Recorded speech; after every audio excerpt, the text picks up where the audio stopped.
Hello, guys. Welcome to episode 3 of our free MySQL course for beginners. पिछली video में हमने अपना पहला डेटाबेस और टेबल बना लिया था, लेकिन सिर्फ टेबल बना लेना ही काफ़ी नहीं है। हमें ये भी देखना है कि टेबल एफिशिएंट यानी कि फास्ट और रिलायबल यानी भरोसेमंद कैसे बने, और हाँ, डेटा इंटीग्रिटी मतलब डेटा सही रहे कैसे मेंटेन हो। आज हम दो बहुत इम्पॉर्टेंट चीज़ों को समझेंगे। पहला एसक्यूएल कीज़ और दूसरा डेटा टाइप्स।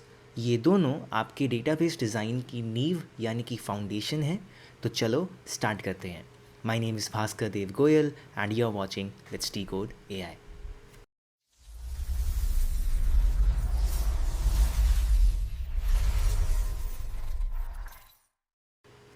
तो ये कीज़ या चाबियाँ आखिर हैं क्या? आसान भाषा में कीज़ बस कुछ रूल्स हैं जो हम अपने कॉलम्स पर सेट करते हैं, एंड इनके दो मेन काम हैं। सबसे पहला काम जो आपके लिए कीज़ परफॉर्म करती हैं या इंश्योर करती हैं इन द डेटा इज़ कि डेटा की हर रो यूनिकली पहचानी जा सके। So let me right it here, unique identification of data in a table, and second is अलग अलग टेबल्स के बीच में कनेक्शन बनाना।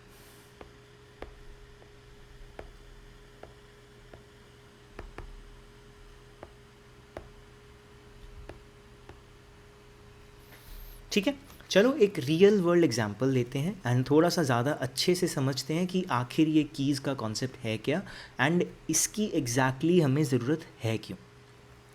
तो आप ये सोचो कि आपके कॉलेज में या फिर आपकी कंपनी में जो लोग हैं उनका एक टेबल है जिसमें मोटा मोटा let's say there are 10,000 people जिनकी इन्फॉर्मेशन एक टेबल के अंदर स्टोर की गई है। अभी के लिए मैं मान के चलता हूँ कि आप एक कॉलेज के स्टूडेंट हो एंड आपका एक कोई टेबल है जिसका नाम है स्टूडेंट्स। ठीक है, हमारे पास एक स्टूडेंट्स नाम का टेबल है एंड उस टेबल के अंदर 10,000 बच्चों का रिकॉर्ड है।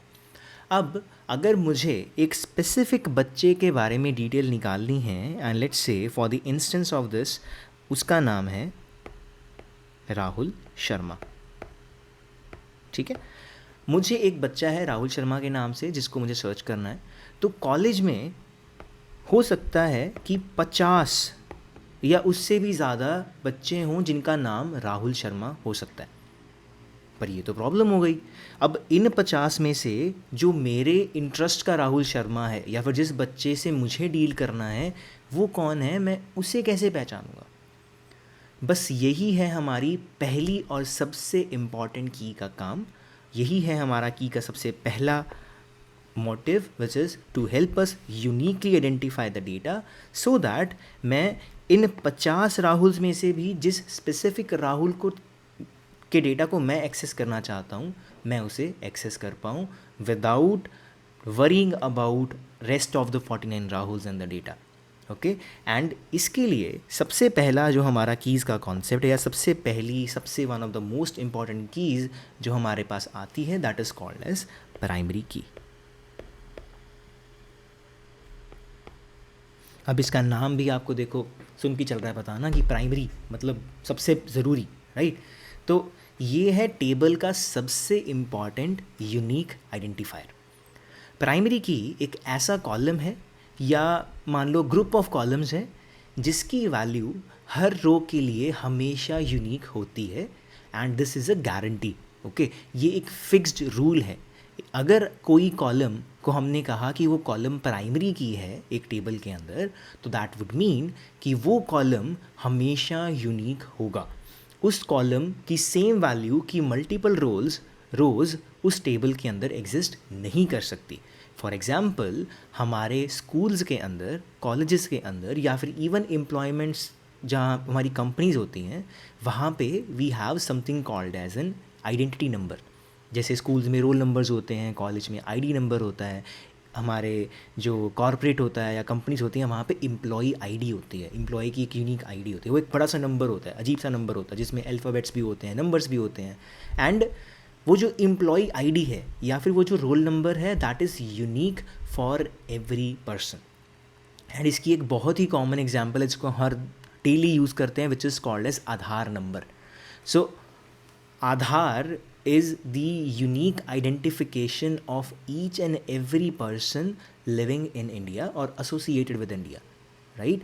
और इंडिया के अगर पूरे हम लोगों की बात करें तो यहाँ पे we have like billion, more than a billion people, right?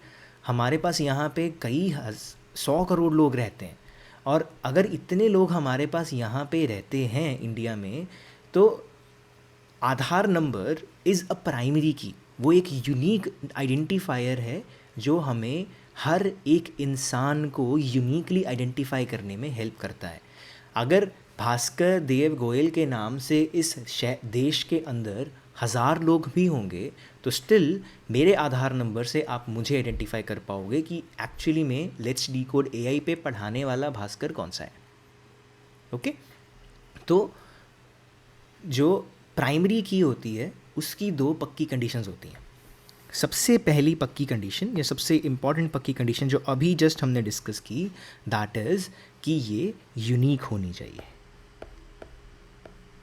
Unique का क्या मतलब हुआ कि इसका कोई भी डुप्लीकेट नहीं चलेगा। आपके डेटा में एक रिकॉर्ड के अगेंस्ट एक प्राइमरी की, मतलब कि प्राइमरी की कॉलम में एक वैल्यू होगी और वो वैल्यू सिर्फ एक ही बार आएगी, उसके बाद वो वैल्यू फिर से नहीं आ सकती है, नो मैटर व्हाट।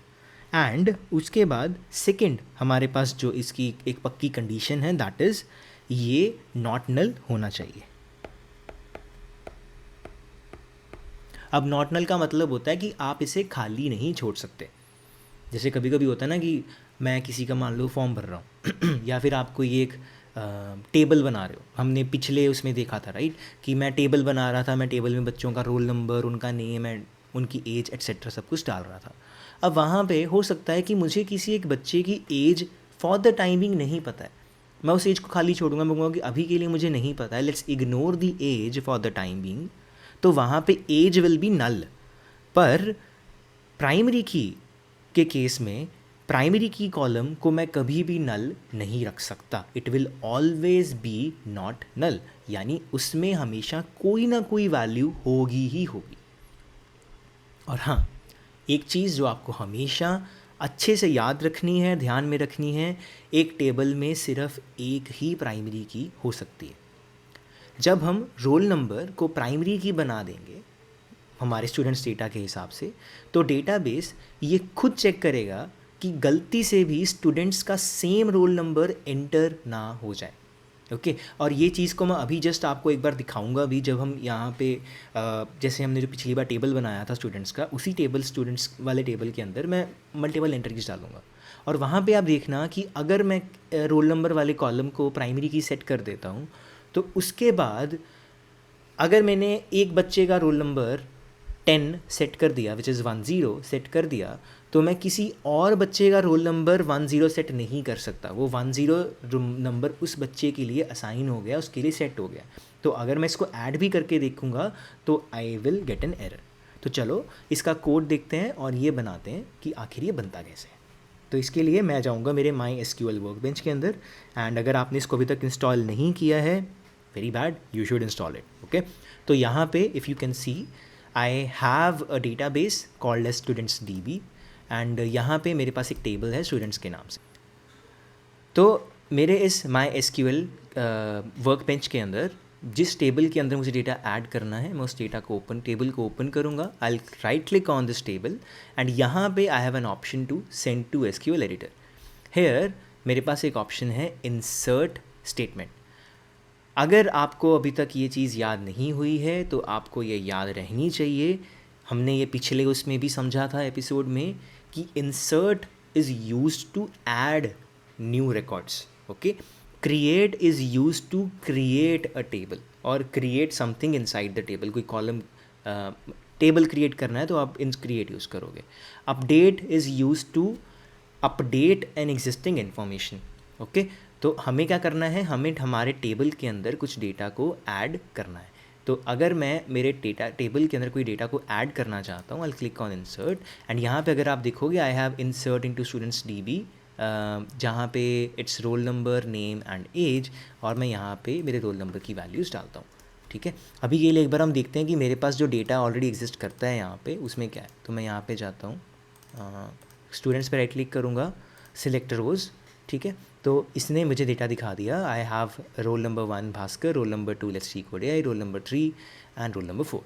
ओके, तो मैं यहाँ पे अभी क्या करता हूँ, आप देखो यहाँ पे मेरे पास ऑलरेडी रोल नंबर 2 पे एक बच्चा है लेट्स सी कोड AI के नाम से, वो एग्जिस्ट करता है विद एज 22। तो I will go here and मैं यहाँ पे उसका था रोल नंबर 2, मैं रोल नंबर 2 ही रखता हूँ। ठीक है, मैं 2 नंबर के रोल नंबर पे ऐड करने की कोशिश करता हूँ। इसका मैं नेम दे देता हूँ एपिसोड 3 एंड रिमेंबर, क्योंकि मैं यहाँ पे इसको एक स्ट्रिंग दे रहा हूँ, मतलब एक टेक्स्ट डाल रहा हूँ, तो इसको मैं सिंगल जो मेरे कोट्स होते हैं उनके अंदर रखूँगा। उसके बाद एज इसकी हम लिख देते हैं 30।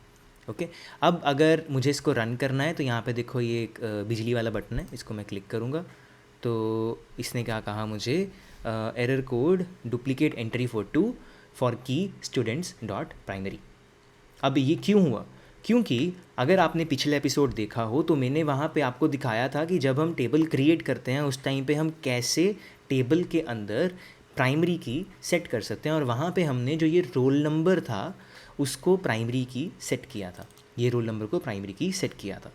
अब क्योंकि मैंने उस रोल नंबर को प्राइमरी की सेट कर दिया है, इसलिए मैं 2 रोल नंबर वाले बच्चे की एंट्री नहीं डाल सकता, बिकॉज 2 ऑलरेडी किसी एक और बच्चा जो कि लेट्स डिकोड AI के नाम से है उसके लिए एग्जिस्ट करती है। But on the other hand अगर मैं लेट्स से इसको 20 कर देता हूँ एंड अब अगर मैं इसको रन करूँ तो आप देखोगे कि यहाँ पे नीचे ग्रीन टिक आ गया, विच मीन्स कि ये रन हो गया है एंड मेरी एंट्री आ गई है। और यहाँ पे अगर लेट्स से मैं इसको यहाँ से फिर से क्लिक करता हूँ तो आप देखोगे रोल नंबर 20 एपिसोड 3 एज 30 की एंट्री आ गई।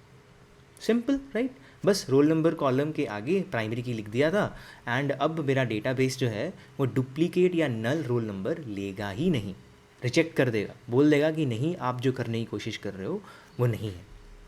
तो इससे क्या होता है, हमारा जो डेटा है वो हमेशा करेक्ट रहता है। और जो सर्चिंग है, अब सर्चिंग कैसे काम करती है, पूरा प्रोसेस क्या है वो हम आगे जाके समझेंगे। अभी के लिए the only thing that we need to know is कि इससे जो हमारा सर्च का प्रोसेस है, किसी को ढूंढना, दैट बिकम्स वेरी ईजी। क्योंकि अब अगर मुझे सर्च करना है तो मैं रोल नंबर के बेसिस पे सर्च कर सकता हूँ। इसका मतलब क्या हुआ, अब लेट्स से मैं एक और बच्चा ऐड करता हूँ 21, एक और वही सेम बच्चा है जिसका नाम है भास्कर। अगेन मेरे पास 2 बच्चों का नाम है भास्कर, तो मैंने ऐड किया, 21 की एंट्री यहाँ पे ऐड हो गई है। मैं स्टूडेंट्स टेबल में जाता हूँ, इसको रन करता हूँ, आप देखोगे तो 21 के अगेंस्ट भी भास्कर का नाम का बच्चा है, 1 के अगेंस्ट भी भास्कर के नाम का बच्चा है। पर मुझे पता है कि मेरे इंटरेस्ट वाला भास्कर कौन सा है। अगर मुझे खुद को ढूंढना है तो मेरी एंट्री जो है वो रोल नंबर 1 के अगेंस्ट है, तो मैं सिंपल कहूँगा कि मुझे वो वाली एंट्री दे दो जहाँ पे रोल नंबर इज़ 1। तो जो भास्कर रोल नंबर 1 वाला है मुझे वो चाहिए। तो इससे मेरी सर्चिंग जो है वो भी सुपर फास्ट हो गई। अब मुझे 2 भास्कर से डील नहीं करना, मुझे सिर्फ जो मेरा भास्कर ऑफ इंटरेस्ट है उससे डील करना है। ठीक है, तो इससे आपके डेटाबेस को पता है एंड आप ये आंखें बंद करके सीधा एक ला सकते हो कि जो रोल नंबर से मैं इंटरेस्टेड हूँ वो रोल नंबर मुझे आ जाए। तो आई होप आपको प्राइमरी की का कॉन्सेप्ट समझ आ गया होगा। ठीक है, तो प्राइमरी की जो है वो जस्ट हमें हमारे डेटा के अंदर एक यूनिकनेस लाने के लिए, हर रिकॉर्ड को यूनिकली आइडेंटिफाई करने के लिए हेल्प करती है। और ये हेल्प करती है कि हमारा डेटा जो है वो स्पेसिफिकली प्राइमरी की वाला वो नॉट नल हो। ठीक है, उसमें नल वैल्यू ना जाए। इसके बाद प्राइमरी की के बाद सेकंड मोस्ट इम्पॉर्टेंट जो हमारी की है जो आती है that is called as foreign की।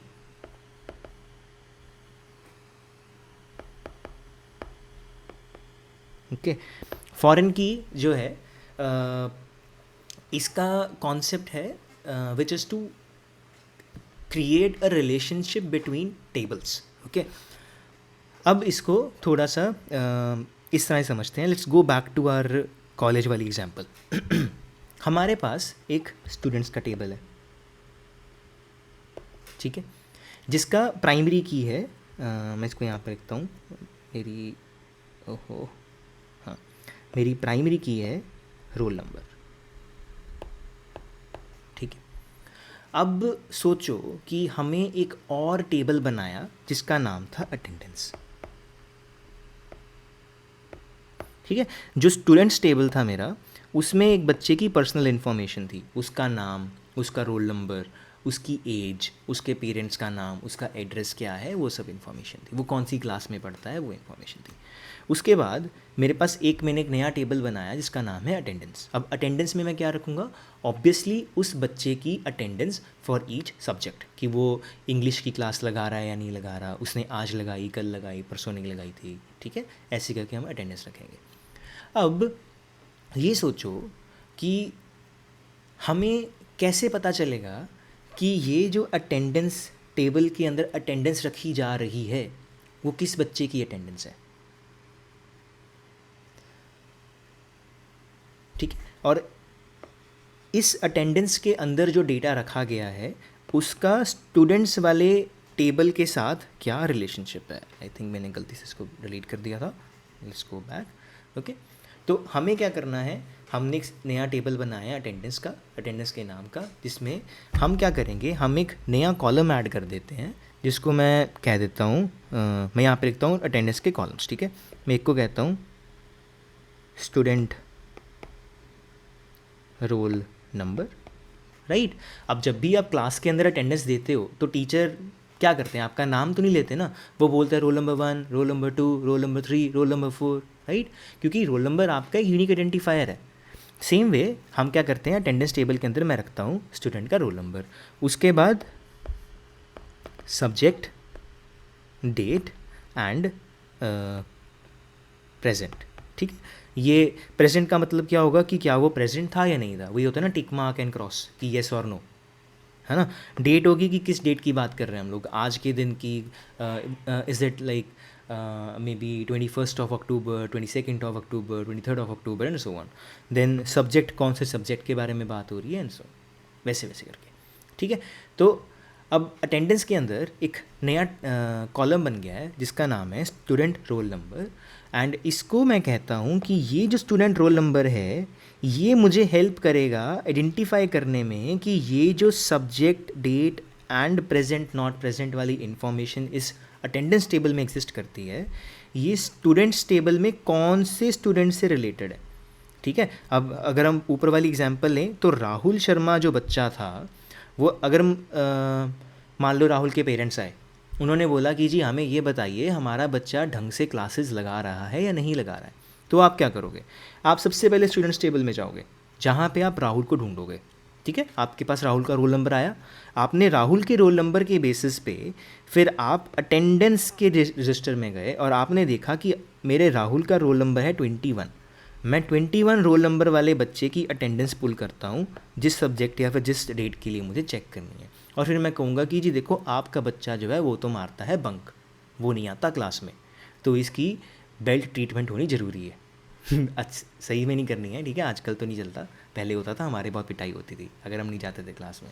तो वो चलता कैसे है पता, इस कॉलम के बेसिस पे। तो ये जो स्टूडेंट रोल नंबर था, इसने क्या किया, इसने एक रिलेशनशिप इस्टेब्लिश किया मेरे प्राइमरी कॉलम के साथ, प्राइमरी टेबल के साथ, जो कि था मेरा स्टूडेंट्स टेबल, राइट। इसने स्टूडेंट्स टेबल के अंदर जो रोल नंबर कॉलम था उसके साथ एक रिलेशन इस्टेब्लिश किया, एंड इसके बेसिस पे ये दोनों टेबल्स की इन्फॉर्मेशन जो थी वो आपस में सिंक हो गई, आपस में रिलेट हो गई। तो अब मैं किसी भी एक बच्चे को स्टूडेंट्स टेबल के थ्रू रोल नंबर ढूंढ के उसकी इन्फॉर्मेशन अटेंडेंस टेबल से ढूंढ सकता हूँ। ईजी है। इसको हम एक बार अब एसक्यूएल वर्कबेंच पे समझते हैं कि आखिर ये कैसे होगा। तो इसके लिए सबसे पहले मैं क्या करता हूँ, इसके अंदर जाता हूँ स्टूडेंट्स टीबी के अंदर, और मैं यहाँ पे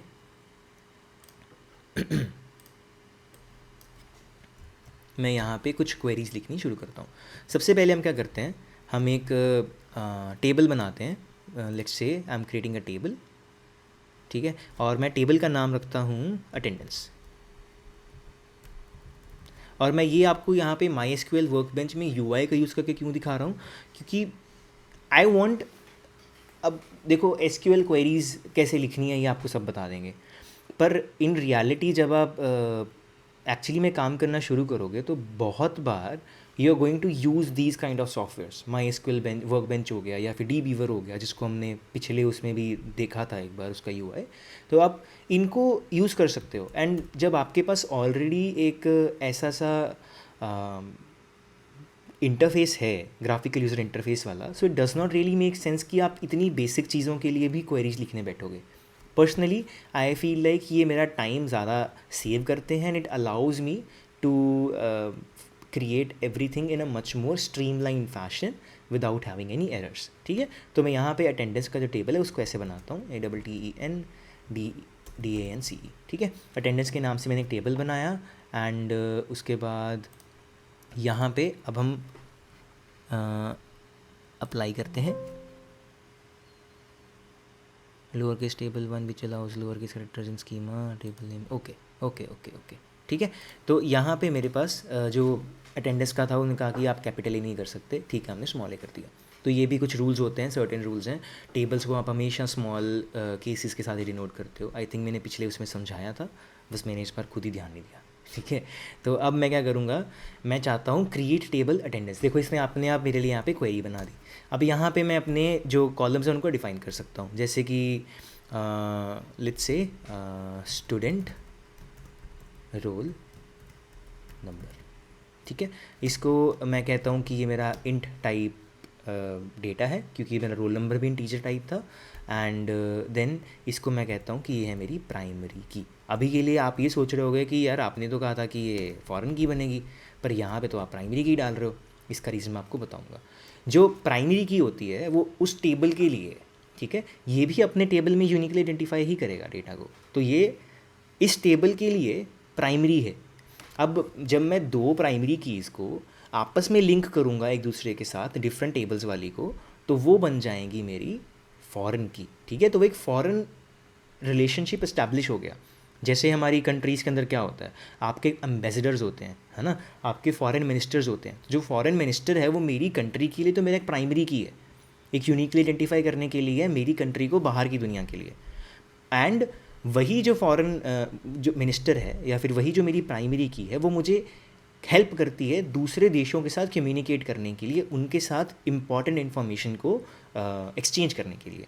ठीक है, तो यहाँ पे इस टेबल के कॉन्टेक्स्ट के अंदर अटेंडेंस टेबल के लिए this student roll number is going to be the primary key. तो इसके बाद मैं यहाँ पे ले देता हूँ अटेंडेंस डेट। ठीक है, और इसकी डेटा टाइप में रखता हूँ डेट। अभी ये डेटा टाइप क्या है, कैसे चूज़ करते हैं, ये हम देखेंगे। अभी पहले just focus on the keys concept. ठीक है, अटेंडेंस डेट आ गया। उसके बाद फिर हमारे पास नेक्स्ट मैं डाल देता हूँ लेट्स से स्टेटस, कि वो बच्चा प्रेजेंट था कि नहीं था। ठीक है, स्टेटस को मैं कर देता हूँ varchar। ठीक है, एंड इसको मैं करता हूँ 10, विच इज़ की प्रेजेंट और एब्सेंट, ABSENT। ठीक है, तो 10 के अंदर आ जाएगा। एंड यहाँ पे मैं एक और चीज़ करना चाहता हूँ जो मोस्ट प्रॉब्ली मैंने यहाँ पे मिस कर दी थी, विच इज़ प्राइमरी की जो है, मैं यहाँ पे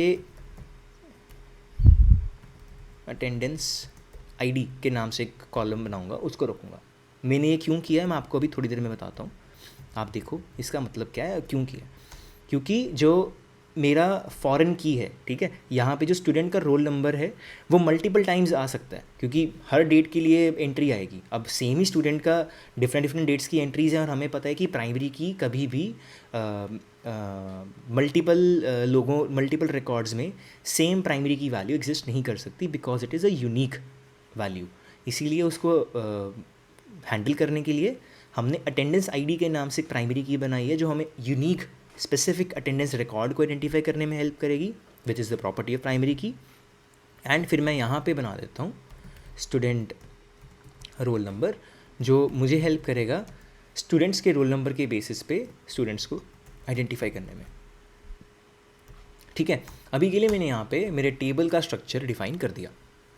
अब मैं यहाँ पे डिफाइन करूँगा प्राइमरी की का रिलेशन, उसके लिए फॉरेन की का रिलेशन। तो यहाँ पे सबसे पहले मैं क्या लिखूँगा, फॉरेन। ठीक है, मुझे फॉरेन की बनानी है, foreign key.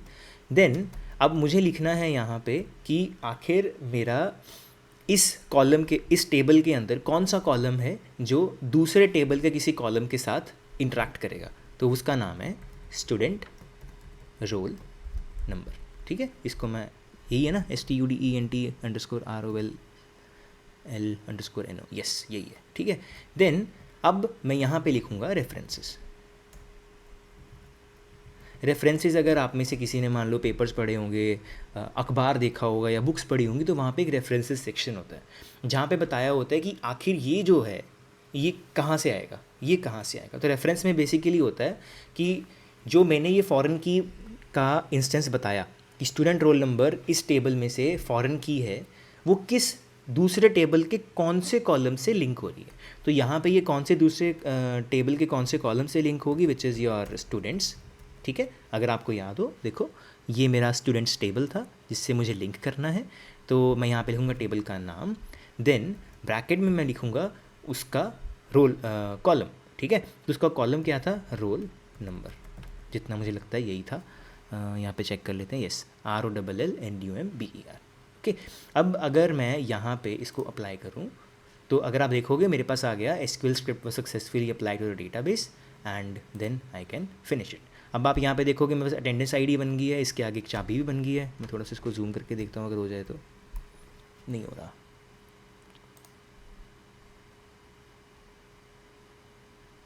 Okay, may be इसमें ऑप्शन नहीं है, अगर होगी तो मैं नेक्स्ट वीडियो में इसको जूम करके दिखा दूँगा आपको। तो यहाँ पे अगर आप देखोगे तो मेरे पास एक ये कॉलम बन गया है, टेबल बन गया है अटेंडेंस के नाम से। अगर मैं इसको एक्सपैंड करूँगा तो you can see I have columns attendance ID, attendance date, status and roll number. ठीक है, और उसके बाद अगर आप अटेंडेंस टेबल को यहाँ पे चेक करोगे तो you can C attendance ID is integer and primary की, एंड देखो ये NN का मतलब होता है नॉट नल, तो वो ऑटोमेटिकली नॉट नल सेट हो गया। Then I have student roll number int type का है, एंड ये नल हो सकता है क्योंकि ये फॉरेन की है। अब अगर आप नीचे आओगे देखोगे यहाँ पे फॉरेन कीज़ का एक ऑप्शन है जो मुझे सारे फॉरेन कीज़ के बारे में बताता है इस टेबल के अंदर। तो यहाँ पे एक फॉरेन की बन गई है स्टूडेंट्स DB स्टूडेंट्स के साथ। ठीक है, स्टूडेंट्स टेबल के साथ इसका रिलेशनशिप बना है इस फॉरेन की का, जो किसको लिंक करती है, स्टूडेंट्स रोल नंबर को। ओके, तो मतलब मेरा स्टूडेंट रोल नंबर और roll number column in students table आपस में लिंक हो चुके हैं इन फॉर्म ऑफ फॉरेन की। ठीक है, तो इससे आई होप आपको ये समझ आ गया होगा कि हम जब फॉरेन की बनाते हैं उसका SQL स्ट्रक्चर कैसा दिखता है। ठीक है, मैं इसको यहाँ से कट करता हूँ एक बार के लिए, थोड़ा सा क्लीन करते हैं हम एरिया को, इसको भी कट करते हैं। अब यहाँ पे मेरे पास स्टूडेंट्स के अंदर कुछ इन्फॉर्मेशन पड़ी है, मैं एक बार के लिए अटेंडेंस का भी दिखा देता हूँ। देखो फॉर द टाइमिंग इनिशियली ये अटेंडेंस जो है ये एक एम्प्टी टेबल है। ठीक है, तो ये जो टेबल्स के अंदर हमने एक लिंक बनाया, ठीक है, जो एक लिंक सेटअप किया है, इसको, इसी कॉन्सेप्ट को हम बोलते हैं रिलेशनल डेटाबेसेस। तो आपने बहुत जगह सुना होगा, अगर मान लो आप इंटरव्यूज़ के लिए कभी अप्लाई भी करोगे, अगर उनमें SQL की रिक्वायरमेंट होगी, जो कि होगी ही होगी क्योंकि AI डेटा साइंस के अंदर SQL is the most crucial, one of the most crucial skills that you may have, that you should have. And उसके अंदर होता है एक टर्म जिसको बोलते हैं RDBMS और रिलेशनल डेटाबेस मैनेजमेंट सिस्टम।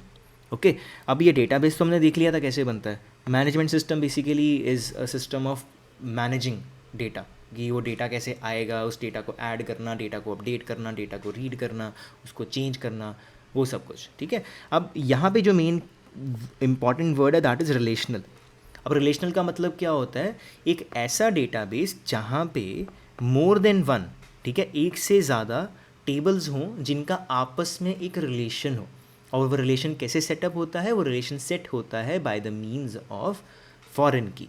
तो जब आप एक RDBMS डेटा के साथ काम करोगे या फिर आप रिलेशनल डेटाबेस के साथ काम करोगे, उसका मतलब होता है आपके पास बहुत सारे अलग अलग टेबल्स हैं, जैसे एक टेबल ये हो गया, एक टेबल ये हो गया, एक टेबल ये हो गया, एक टेबल ये हो गया। एंड इन सभी टेबल्स का आपस में कुछ कुछ specific primary keys and foreign keys के बेसिस पे रिलेशनशिप इस्टेब्लिश्ड होता है।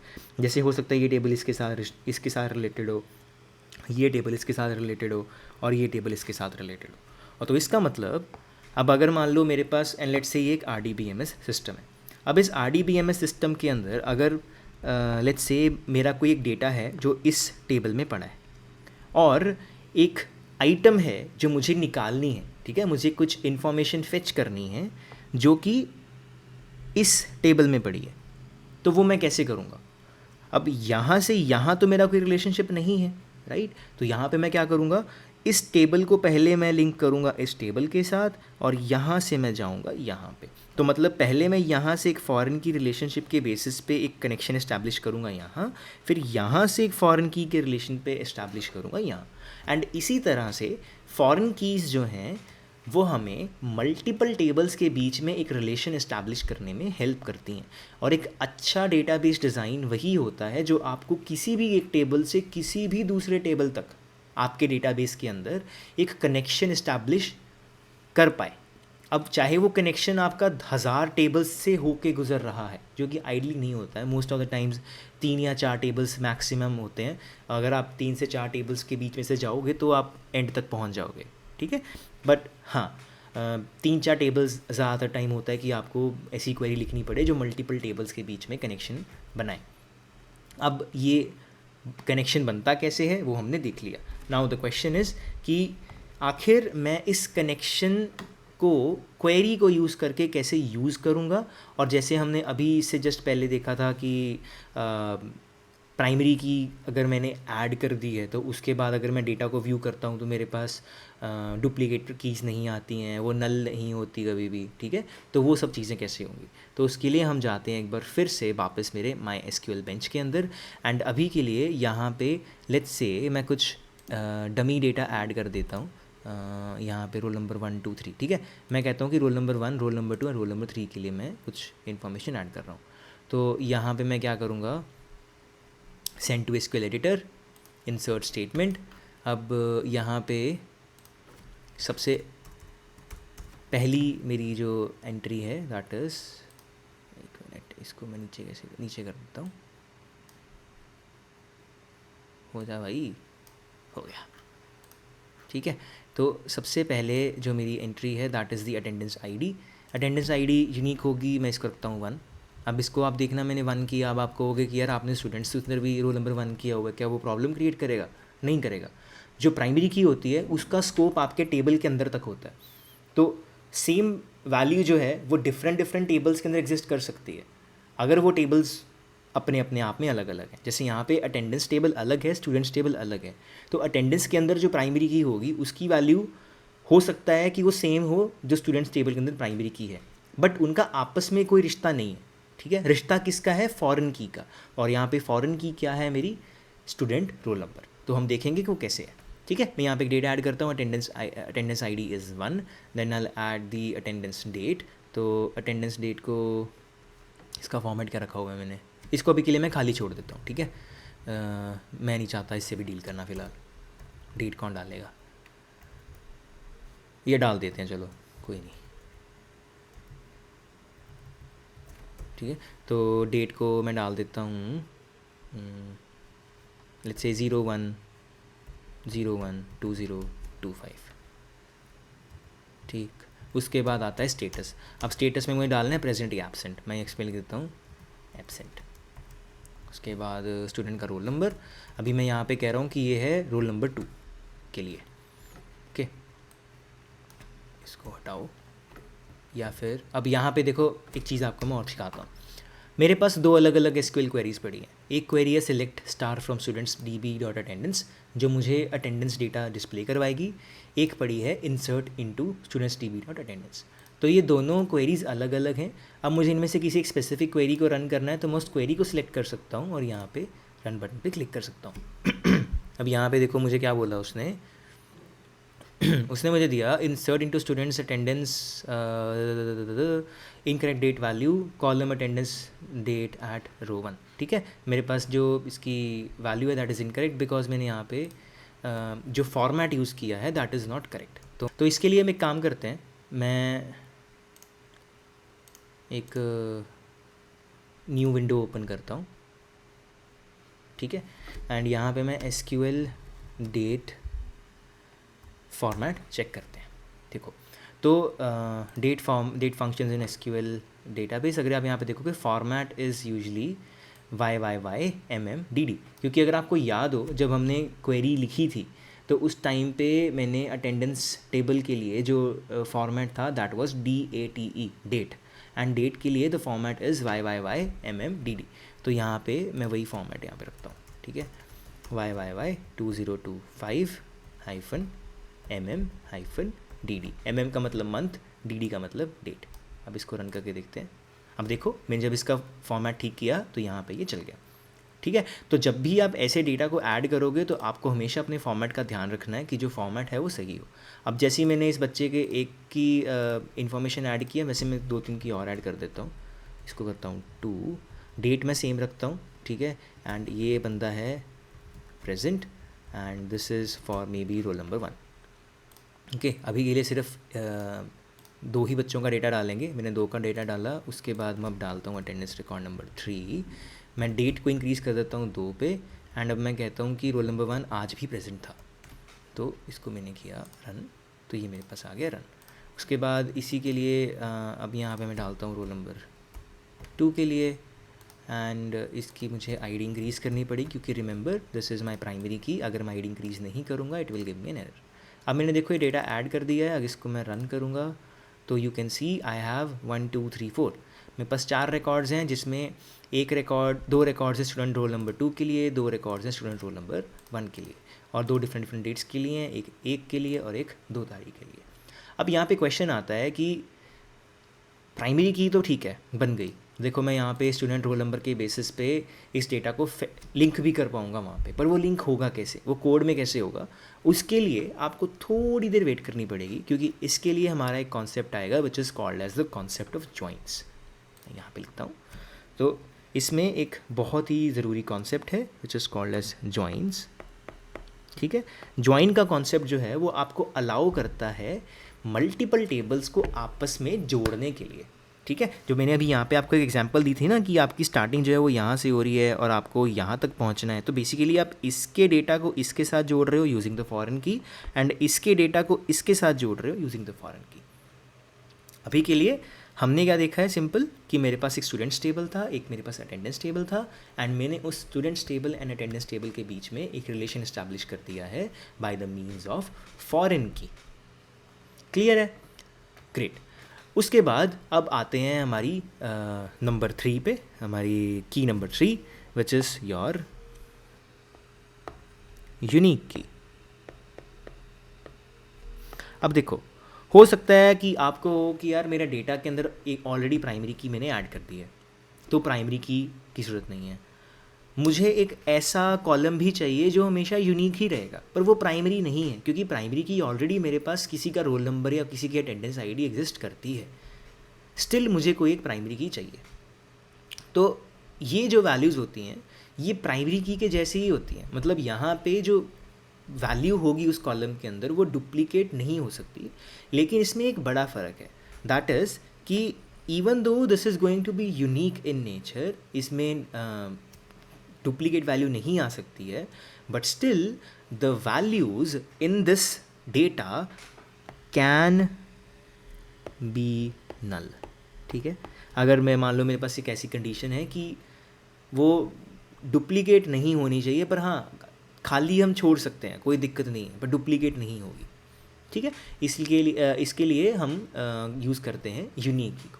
फॉर एग्ज़ाम्पल, जैसे अगर मान लो आप कभी भी कहीं पे साइन अप करोगे, कहीं पे आप फॉर्म भरोगे, तो अगर आपको एक एप्लीकेशन फॉर्म भर रहे हो, वहाँ पे एक तो आपका रोल नंबर या फिर आपकी एक यूनिक एनरोलमेंट आईडी आ जाएगी which is going to be your primary key, पर उसके बाद अगर आप वहाँ पे अपना फ़ोन नंबर या अपना ईमेल आईडी भरते हो, है ना, अगर मान लो आपके पास एक ऑप्शन है कि you can add your email ID और योर फ़ोन नंबर, तो most of the times in forms के अंदर क्या होता है कि वहाँ पे एक ईमेल आईडी एक ही इंसान से एसोसिएटेड होती है।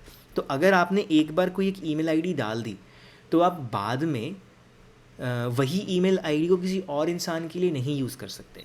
एक ईमेल आईडी एक ही इंसान के लिए होती है ना, यही होता है ना। इसीलिए सेम वे फ़ोन जो होता है, फ़ोन नंबर जो होता है वो हर एक इंसान का एक ही होता है, फ़ोन नंबर डुप्लीकेट नहीं हो सकता। हो सकता है किसी के पास फ़ोन नंबर ना हो, किसी ने फॉर्म भरने के टाइम पे फ़ोन नंबर ना डाला हो, वो खाली छोड़ सकता है, पर वो फ़ोन नंबर को जो किसी और ने भरा है वो अपना सेम फ़ोन नंबर नहीं भर सकता। और इसको भी ऐड करना बहुत इजी है, ठीक है। जहाँ पे हम क्या करते हैं, अब मैं यहाँ पे ही लिख देता हूँ क्वेरी को। आपने अपनी इंसर्ट क्वेरी लिखनी शुरू की या फिर सॉरी क्रिएट टेबल वाली क्वेरी लिखनी शुरू की, which is create table. Then आपके टेबल का नाम, उसके बाद आप अपने सारे वो कॉलम्स लिख रहे हो। एक आपका कॉलम है प्राइमरी की वाला, जिसको मैं पी के साथ लिख देता हूँ। एंड उसके बाद मैंने कहा कि मैंने एक कॉलम बनाना है ईमेल के नाम से, और ईमेल वाला कॉलम जो है एक तो वो होगा varchar। अब ये varchar क्या है ये हम थोड़ी देर में समझेंगे, may be in the next part. And इसके साथ में ये क्या होना चाहिए, यूनिक होना चाहिए। तो जैसे हमने अभी के लिए प्राइमरी की एंड फॉरेन की के लिए देखा था, आपको सिंपल आपके उस कॉलम के नाम के एंड पे वो डाल देना है, विच इज़ यूनिक, UNIQUE। तो ये जो है ये एक यूनिक की बन जाएगी। एंड उसके बाद फिर जब भी आप ये टेबल बनाओगे एंड इसके अंदर आप डेटा डालने की कोशिश करोगे तो कभी भी वो उस डेटा को डुप्लीकेट नहीं लेगा, खाली ले लेगा पर डुप्लीकेट नहीं लेगा। ओके, तो अभी के लिए आई होप आपको ये 3 जो मेन कीज़ होती हैं, आपका प्राइमरी की, फॉरेन की एंड यूनिक की, जो प्रैक्टिकल फॉर्म में यूज़ होती हैं, उसका कॉन्सेप्ट क्लियर हो गया होगा। इसके अलावा एक और की होती है जो आपने मे बी अगर आप बुक्स वगैरह पढ़ोगे या आप अगर क्लास में हो तो आपको पढ़ाई गई होगी, जिसको मैं यहाँ पे लिखता हूँ, विच इज़ कॉल्ड सुपर की। ठीक है, सुपर की। अब सुपर की जो होती है ये सॉर्ट ऑफ प्राइमरी की ही है। एंड जब मैं प्राइमरी की के बारे में आपको बता रहा था उस टाइम पे मैंने एक चीज़ कही थी कि प्राइमरी की जो होती है it is a single column और अ ग्रुप ऑफ कॉलम्स। ठीक है, तो जो वो ग्रुप ऑफ कॉलम्स है उसको हम बोलते हैं सुपर की। जनरल जस्ट एक बोलने की टर्म है, ठीक है। सुपर की एज सच कोई इसका सिंटैक्स नहीं होता, बस इसको बोलते हैं सुपर की।